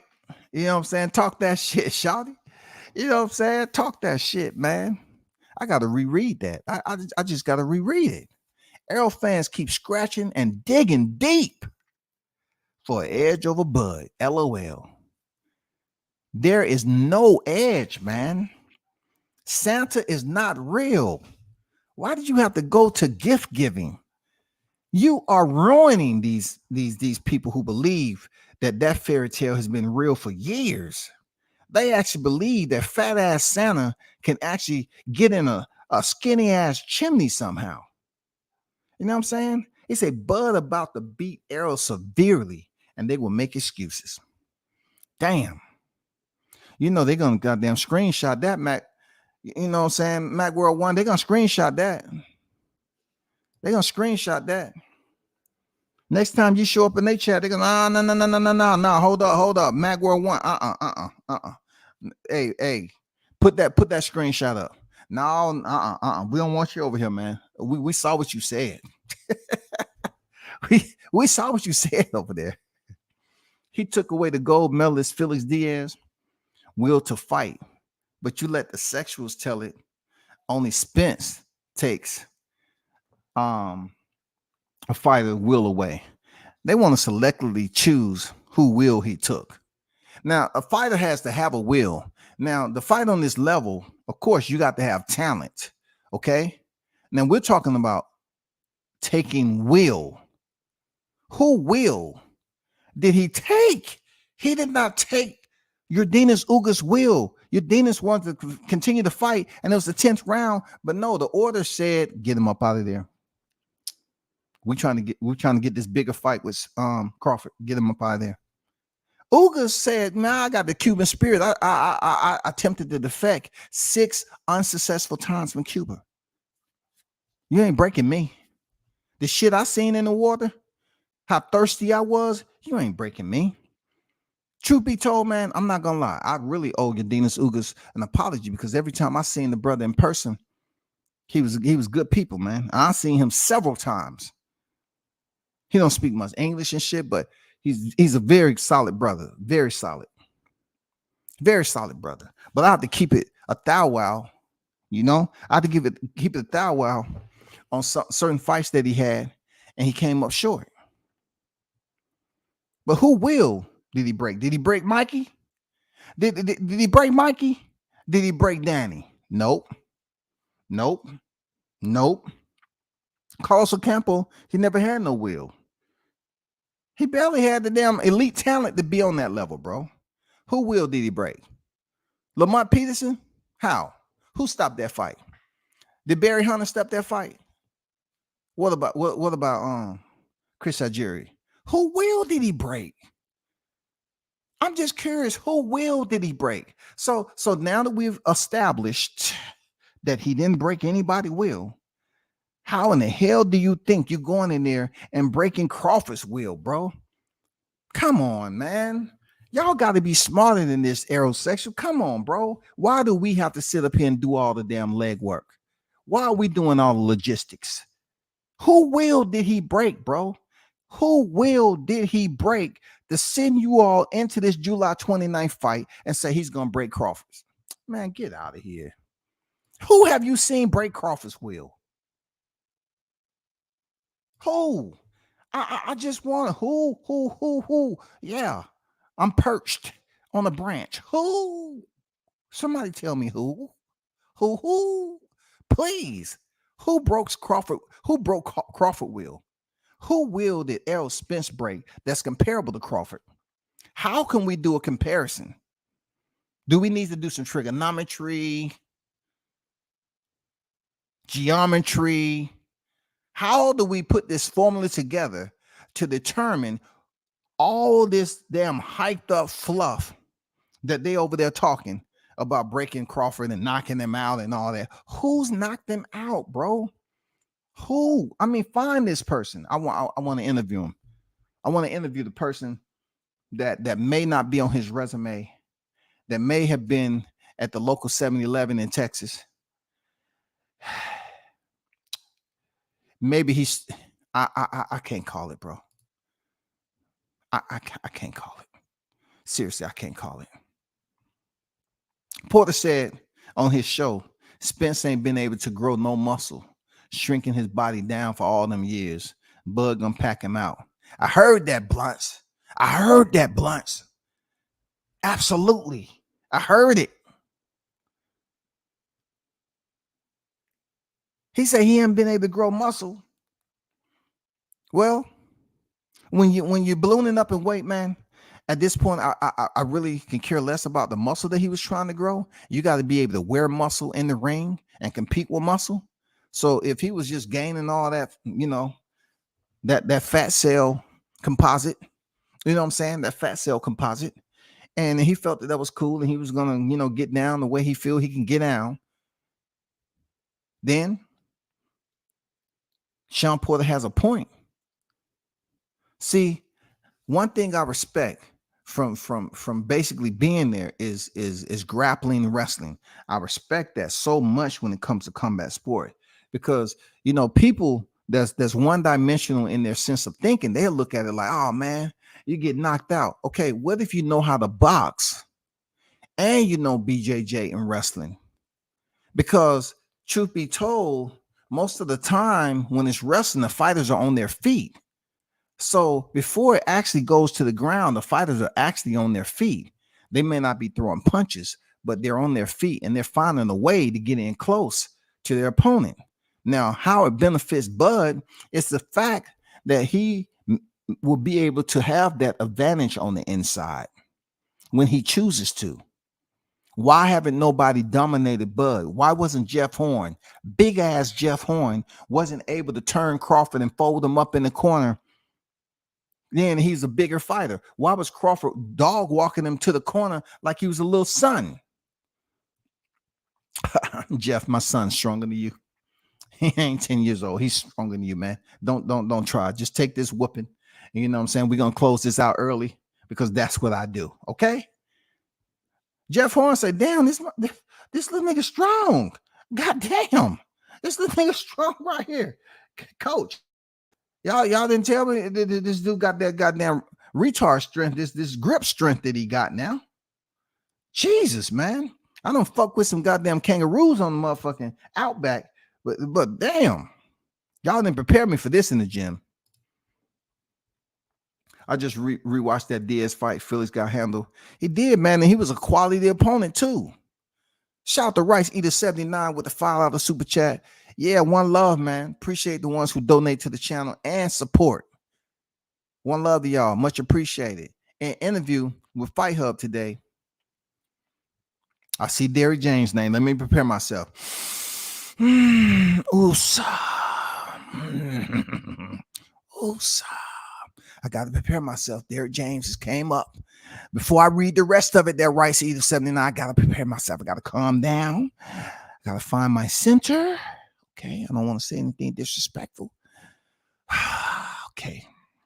In an interview with Fight Hub today, Derrick James said Ugas was the toughest guy in boxing, and no one else could have stayed in there against Spence like him. So what Derrick James is telling me that he's acutely delusional once again. He's acutely delusional. Because they're playing games with little kids. They're playing games with the temporaries that just peek their head in boxing and then they keep it moving. See, if Ugas was that dude, then y'all wouldn't be going around here talking about we took his eye.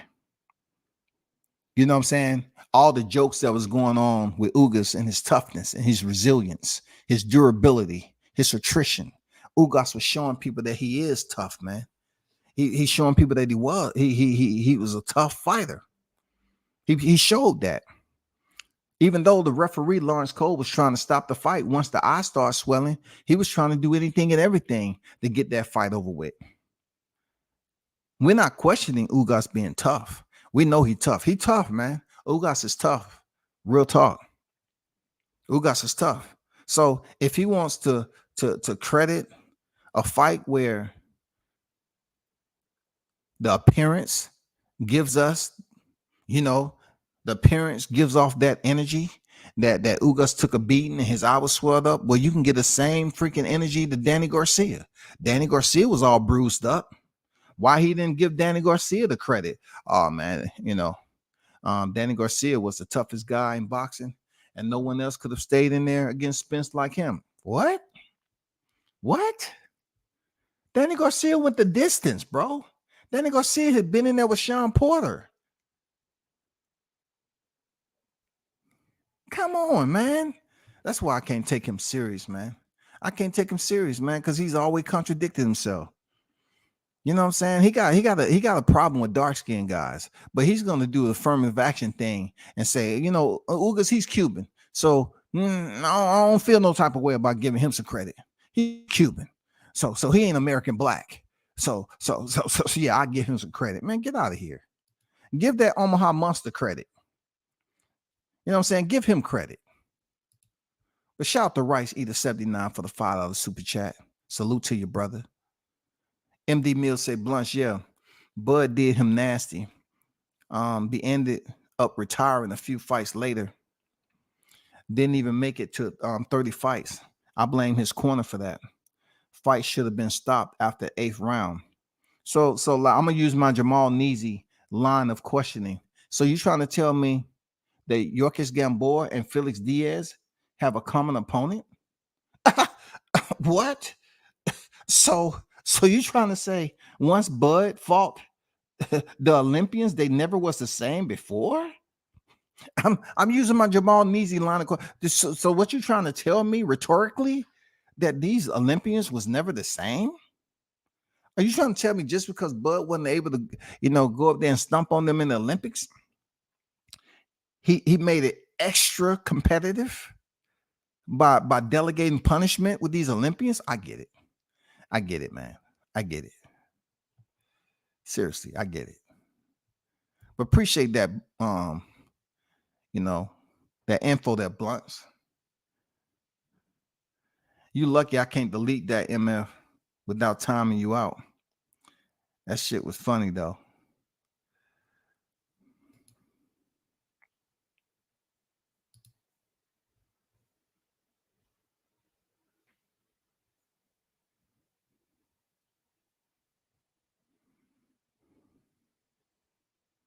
Shout out to Tony Boswell, man. What's good? Much respect. WCS in the chat. Stop in and show support and hit the like button. Salute. My brother just got off work. Salute, man. Tony Boswell on deck in the building. I see you. Big shout out to you and the fam, bro. Remembering that barbecue quail. You know what I mean? Goddamn barbecue quail on deck, man.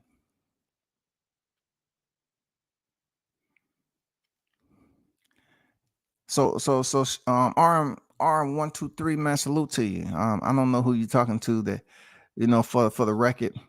But yeah, I'm pretty sure the word has gotten around that somehow, some way, like I put it out there, that Shane Mosley was identified as the driver in Errol Spence's last freaking, accident. He didn't have on a seatbelt, y'all. So the rest is what you getting out here. You know what I'm saying? He didn't have on a seatbelt. So that's what you got. You know what I'm saying? That's what you got. Real talk. Shout out to Haynes Legacy in the building. What's good with it, Haynes, man? Salute, Warrior. You and the fam on deck. You already know. Appreciate you pulling up. Juice Lee said, I guess Derrick James never heard of Johnny Garcia, Emmanuel Robles, and Mir Aman. Hey. Don't put too much responsibility on Derrick James and being a boxing historian or even just a boxing enthusiast there, Juice Lee, because this is the man that said he don't look at fight film. So don't haze yourself now. Don't do it. Don't haze yourself. He don't watch fight film now. He don't watch fight film.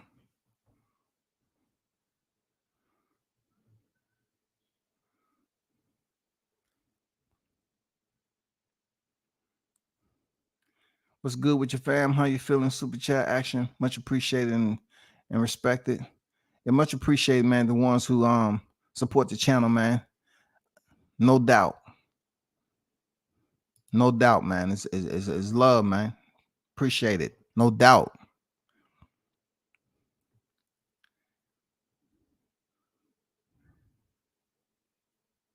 Shout out to Andy on deck. I hear you. I see you. What's good, WCS? Good topic tonight. Nothing but facts. I appreciate you. No doubt, man. Salute to you pulling up. Yes, sir. I'm trying to do what I do with it. Just had to get that out there. Clarissa on deck. What's good with it? Spence got a split decision. One judge had it Porter beating Spence. Hey, man, I just, that knockdown, it was up to Porter not to get caught. Man, it was so close, man. Championship rounds, it was so close, man. I'm not even going to speak on it in hindsight like that. Wishing and wishing and wishing. It ain't going to change nothing.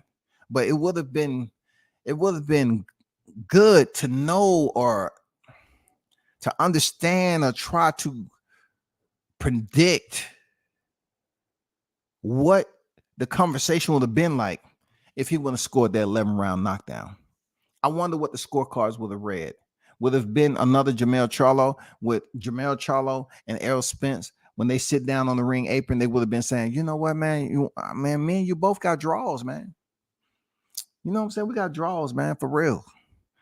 But Jermell say, man, but I went back and right mine. I right mine. You didn't go back, man. He would have had to go back, dog. And if he wanted that WBC title, it would have messed up everything. They would have gave it to him still. If he would have got the knockdown, they would have gave it to him because the whole objective was to get the undisputed, to get to undisputed. So he had to pick up the WBC and he had to stay on track to get the WBA. All right. I never seen Porter fight a better, more polished, more accurate fight than he fought Bud. Yeah, he looked good, man. I thought he fought Udinas Ugas smart. He did. Ugas, he fought a smart fight. Sebastian Formella was just too easy, but he fought a smart fight. But when you talk about, I agree with you when you talk about the caliber. You're talking about going in there with Bud and the way he fought Bud, the fight plan. And check this out, Rice. And they trying to sit up there and act like he was just, oh man, he wasn't in the. No, he fought a damn good fight. Rounds 1 through 9, he fought a damn good fight. He had a good fight plan, man. He had a good fight plan. You got to appreciate that shit. You got to give him his props, man. He had a very solid game plan. But he was in there with Bud Crawford. Man. I'm telling you, Eric gonna look like Martin after he fought Hitman Hearns. He gonna have the man scared to come out of his bedroom. And you know what they do, Carlos, right? They hurry up and throw them shades on him. They hurry up and throw them shades on him. Hey, put that shades on right quick. Okay, cool. You good. How I look. You good.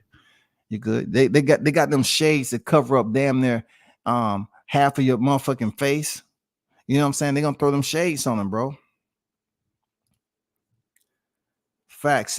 Spence looked scared as hell when they were reading the scorecards. He did, man. That fight was close, man. It could have went either way. For real. It could have went either way, man. I was good to drop in these facts. No doubt, man. Those of you that's in the building, don't make it your last time. Return, sub. Like I said, you know what I'm saying? Sub. We always trying to grow. You know what I'm saying? We always trying to grow, man. I need for you to get these notifications. Through the hype train fell off the tracks when the scorecards was being announced. Man, he know what it was, man. He was just happy. Because look, I think he knew that Al Haymon was gonna make sure he had the fight in the hand anyway, fight in his favor anyway. Because like I said, they was going for undisputed. So he kind of knew. He kind of knew.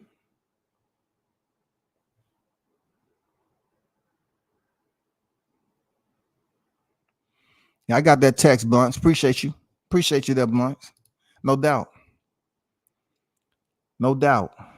As Juice Lee left my ass off guard, bro. You could see in his face how worried he was. His face looked like he had got Botox in the cheeks or something. Porter was beating his ass. That was a tough fight. Very quality welterweight fight. Championship fight. Very quality. It was, man. It was a little sloppy at times. But When you have one fighter trying to fight the other fighter's fight, yeah, it's gonna get sloppy when that fighter's a brawler. So he wanted to brawl with the brawler, and that's what you get. I thought when Sean Porter fought Terrence Crawford, it was a lot more cleaner, more technical. You know what I'm saying? That's what I got from it. You know.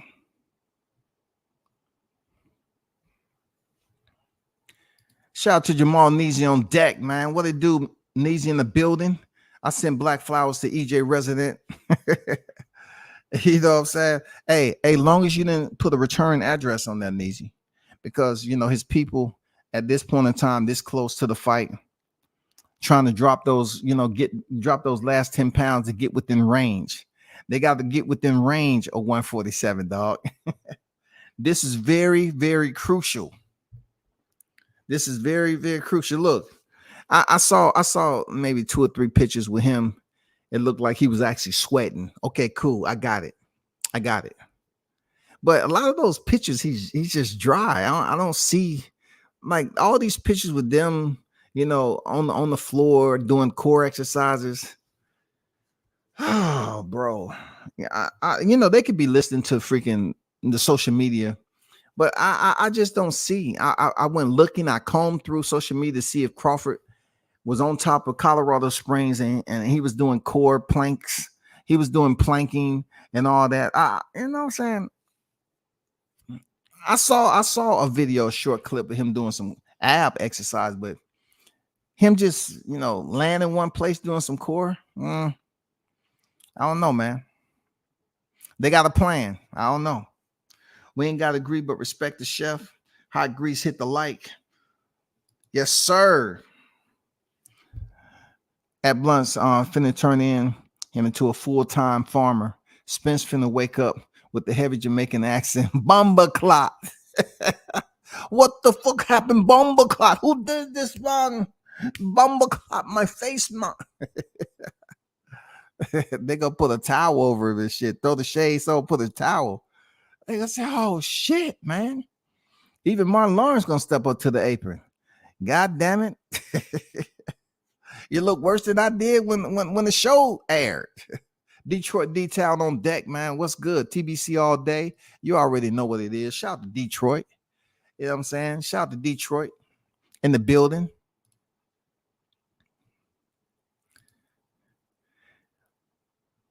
You think he gonna stay in Texas or he gonna move to Jamaica? I really don't care, man. I think he should just stay in Jamaica because they say not Jamaica. I said Jamaica. I think he should just stay in Texas because he say Texas raised him, right? Stay where you was raised at. Why leave now? Stay in Texas, bro. Stay in Texas, man. Team Crawford minimal cleanup game. Detroit D-Town, appreciate you dropping in, bro. Salute to you. Bud by Destruction. Jamal needs salute, bro. What's good with you? Team Spencer, some hating ass. Shout out to Shaw, the Saucy Spirit, AK Showtime Shaw. He's on deck. He said Team Spence is some hating ass niggas. With the N on the we emphasizing the prefixes of you know what I'm saying, the syllable and vowels in that. Shout out to Team Tuck in the building, man. Shout out to Jihad and the team, man. Hope y'all doing well over there. Blunts, he finna relocate the Brooklyn dumpster. He finna be a rat wrangler. Damn, man, y'all just being disrespectful. Y'all just being disrespectful at the end of the day. You can tell deep down the Arrows is nervous and scared. I was watching and listening to his voice on the episode 1, especially when he was talking about Crawford. No. All I was doing tonight is trying to address him to get him to open up and be honest. He want to take credit for breaking Ugas' eye, but when it came to Sean Porter fighting Ugas, he don't want to give him no credit. You know what I'm saying? He's like, Sean Porter, he was this way. And then he talked shit about Famella when Sean Porter swept the scorecards fighting Famella. But he said he wasn't even the same person. Like, bro, you just lying. You're not paying attention to what you're saying, bro. You're not paying attention to what you're saying, man.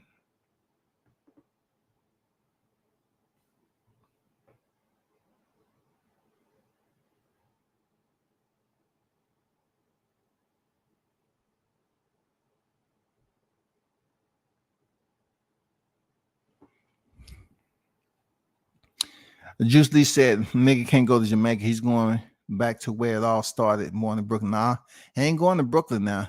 He ain't going to Brooklyn. Reason being, he's used to a certain lifestyle. So you can't have no farm in Brooklyn now. You can't have no horse parked outside and expect somebody not to get on the back and ride that bitch down the street. He ain't going to Brooklyn now. You know what I'm saying? If they ain't riding the horse, they're gonna beat the shit out of it for GP. You know what I'm saying? For real. They're gonna say, oh, well, look what we have here. This nigga think he can come back to Brooklyn after all these years. Talking about he was born here, but Texas raised him. He bring a motherfucking horse over here. We about to fuck this horse up. I'm telling you, he is not doing it, y'all. Rice Eater 79, appreciate you. Salute, one love, $2 super chat on deck. Only Porter fault. Prime versions of Spence 147 guys. Yes, man. Look at the resume. That resume heavy. Respect Sean Porter's resume, man. He was absolutely Showtime. He was absolutely Showtime, man. So respect that shit. It was Porter who left Spence looking like Martin after fighting. Hart Spence was bumped up after that fight. Hey, man, they was on a mission. They was on the mission, y'all. Real talk. They was on a mission. They was on an undisputed mission to get that WBA title. So even if he wouldn't have got the knockdown, I think he still would have won the fight. Spence knew taking a tune-up might get his ass tuned up.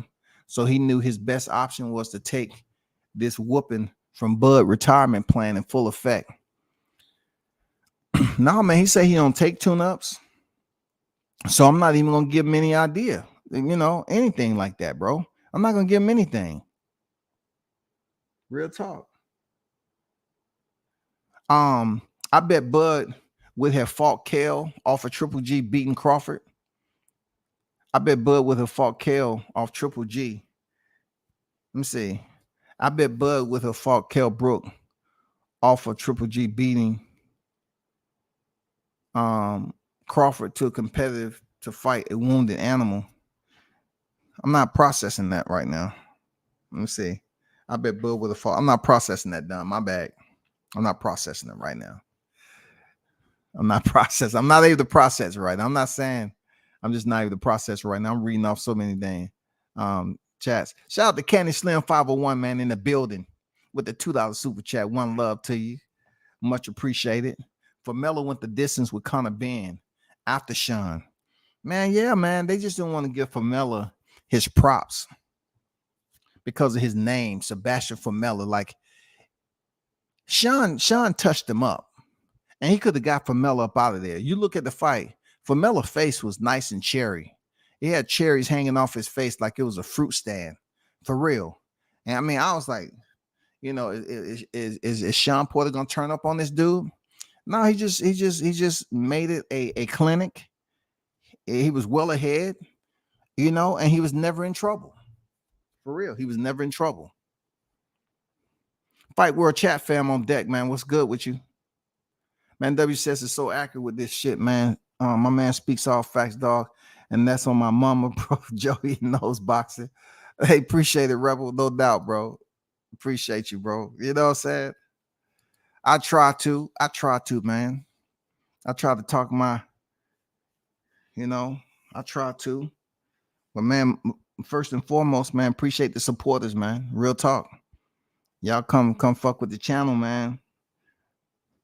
Hold up. So if Errol said Bud is an overall 5.5, then what is the rest of Errol opposition? Daddy Garcia must be an overall negative 50.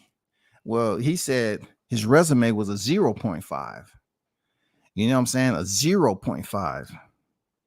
So you're trying to say his rating out of 10 being the highest was a 0.5.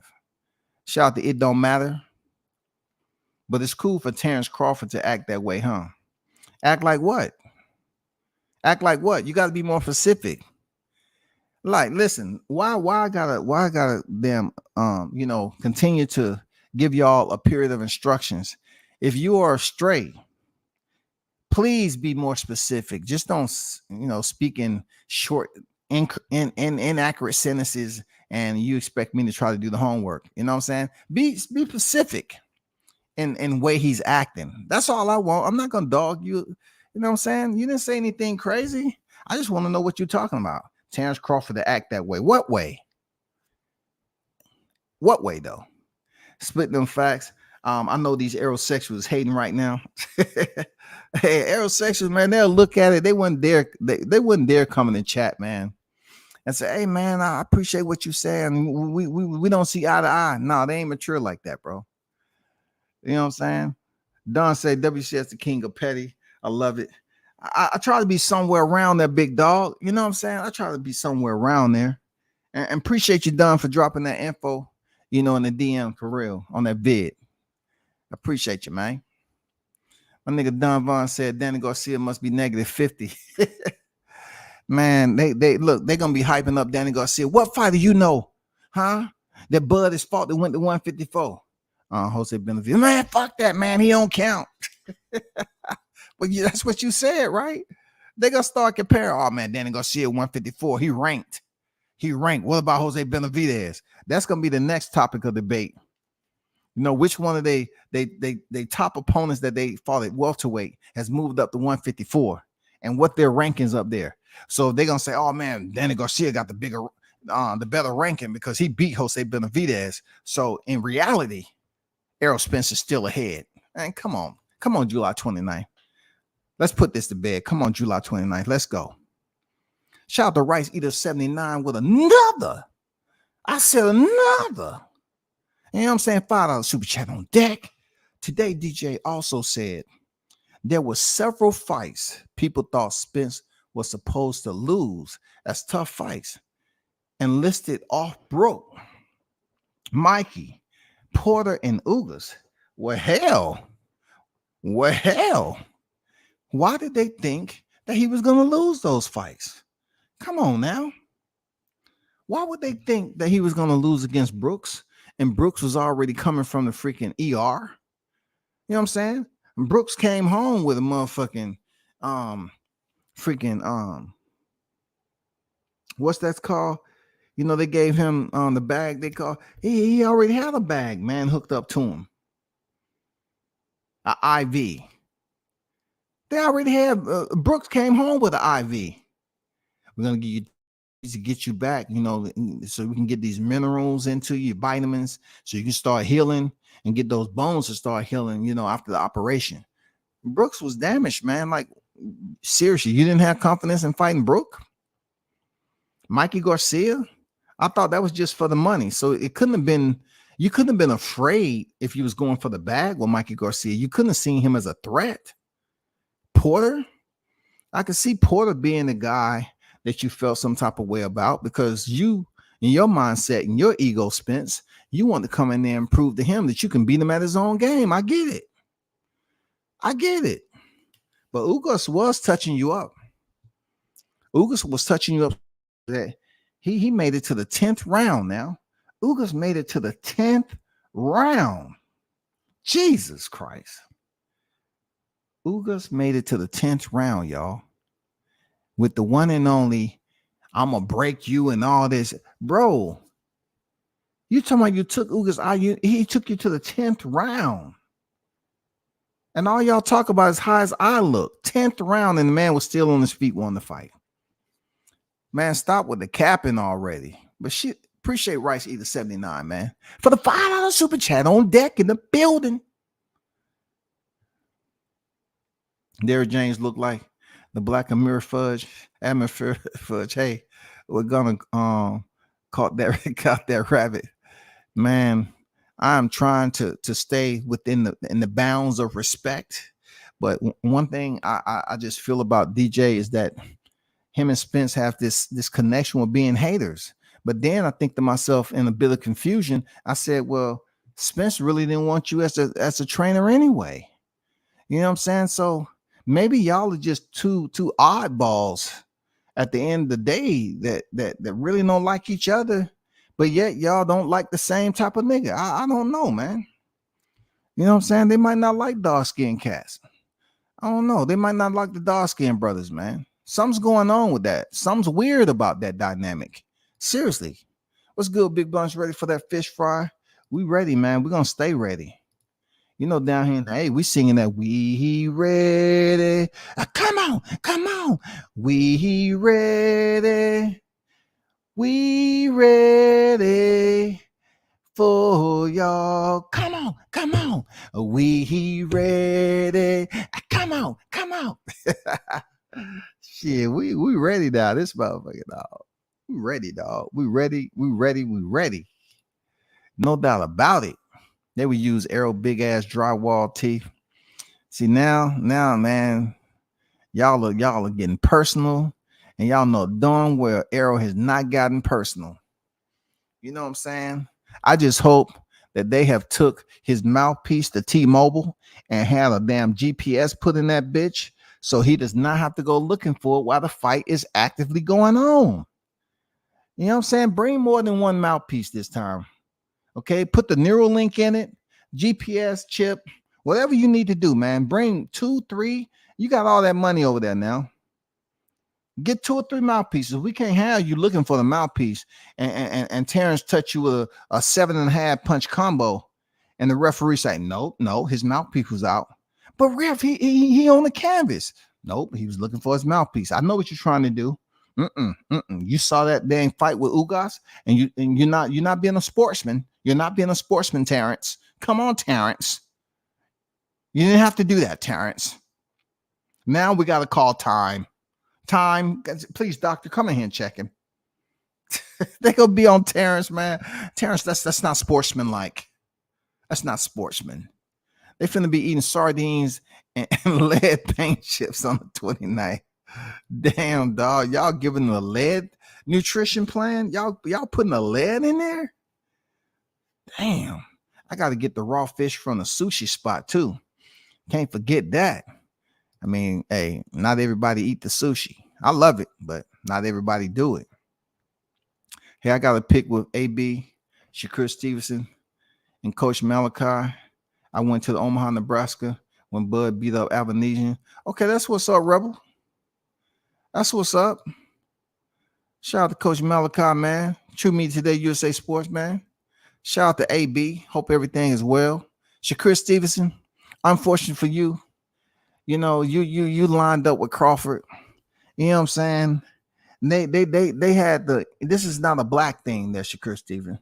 This is what you call a stupidity type, an ignorant thing.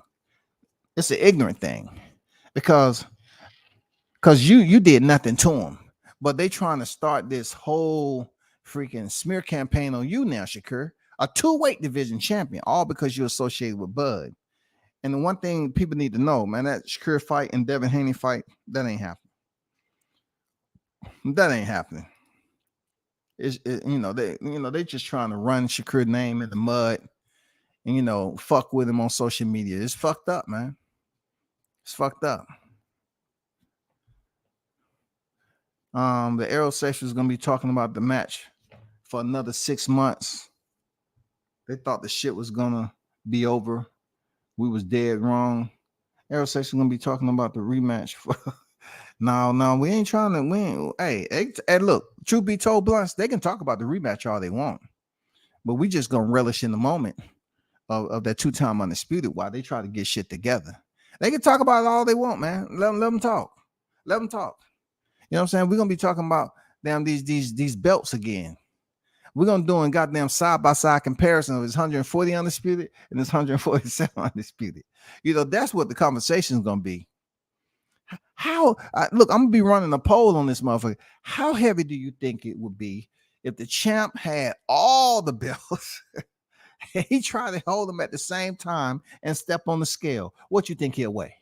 Do you think he'll weigh what Spence weighed without holding any of the belts in between fights? Would it be 185, 190? For real, dog.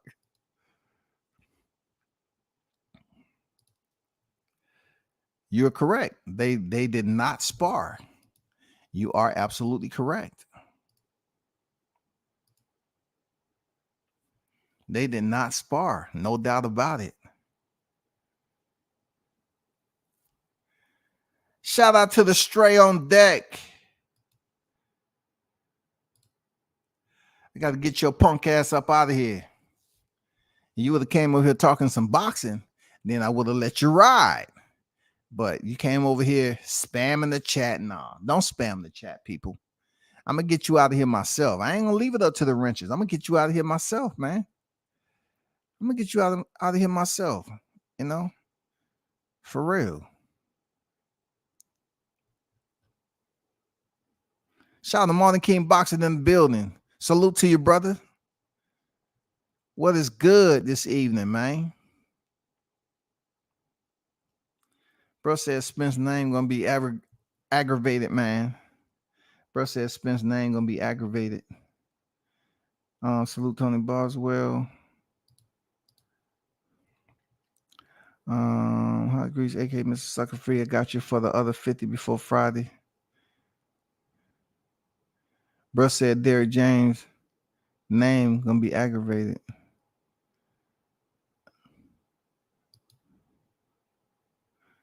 Man, Derrick James stay aggravated. Real talk. Shout out to Martin King Boxing in the building with the $2 super chat. One love to you, brother. Much appreciated. What's great at WCS? What's good with you, bro? Shout out to Ron in the building. Thanks for supporting the chat, my brother. Thanks for supporting the channel, rather. You know what I'm saying? They had changed up the meal plan that Martin King. They changed it to tuna. I don't know if they did some research on the bologna, but I was giving them some shit that's gonna take a little bit longer to break down. And they done went to the premium tuna, dog. You know what I'm saying?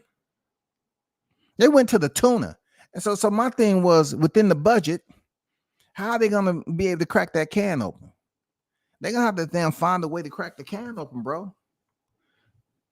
Can openers are too damn expensive. And then you do it with your teeth now. I don't know. I don't know if that's gonna work. But $1 million worth of game interview got nearly 1 million. Wow. Spence doesn't even have half of that. Wow. For real? Damn. They see that's another platform that's benefited off Bud name. And the unfortunate part of it is that Bud is not going to be able to receive any reimbursement, any type of compensation for him being over there. That's the bad thing about it. He's not going to be able to receive any compensation, man. You know what I'm saying? The hottest topic on YouTube right now, and the numbers that they was able to do, and that was the only one out of the two. The one half that they actually, was talking boxing with Arrow. They was just, bullshitting around, man. They didn't even ask him no hard questions, man. It was just bullshitting around, bro. Talking about shit that don't even have anything to do with boxing. Nothing to do with boxing, man.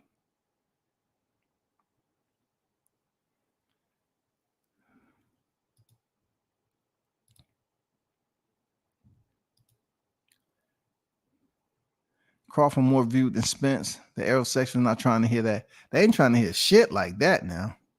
Any type of, pendulum that's swinging and the momentum shifts and all that, they ain't trying to hear that. They ain't trying to hear it, especially if it got receipts. They ain't trying to hear that, man. They're not trying to hear that.